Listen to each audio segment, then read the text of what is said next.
மிக குறுகிய காலத்தில் எடுக்கப்பட்ட திரைப்படம். 1962ஆம் ஆண்டு மே மாதம் தொடங்கப்பட்டு அடுத்த 15 நாட்களுக்குள் மொத்த படப்பிடிப்பும் முடிந்து அதே மாதம் 26ஆம் தேதி வெளியாகி பெரும் வெற்றி பெற்ற படம் பலே பாண்டியா. சிவாஜி 3 வேடத்திலும் எம்.ஆர். ராதா 2 வேடத்திலும் நடித்ததால் இப்படத்திற்கு தனி சிறப்பு கிடைத்தது என்றால் அது மிக இல்லை.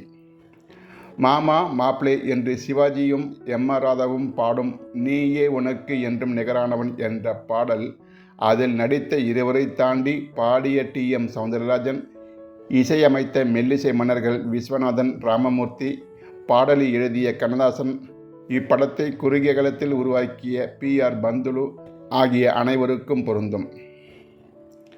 இந்த படத்தின் எல்லா பாடல்களுமே பெரும் வெற்றி பெற்றாலும் நீயே உனக்கு என்றும் நிகரானவன் என்ற பாடல் இன்று கேட்டாலும் அனைவருக்கும் மகிழ்ச்சியை ஏற்படுத்தும். பாலாஜியும் தேவிகாவும் தங்கள் பங்கை சிறப்பாக செய்திருந்தார்கள்.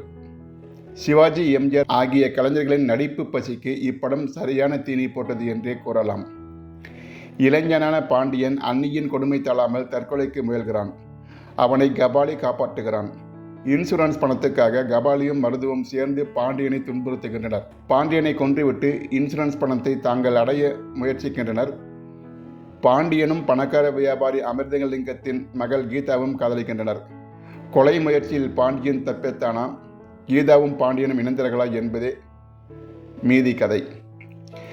நகைச்சுவை மிகுந்த இக்கதையின் காட்சி அமைப்பு, ரசனைமிக்க வசனங்களும் பலே பாண்டியா படம் காலங்கடந்து இன்றும் வைரமென மின்ன காரணங்களாகும்.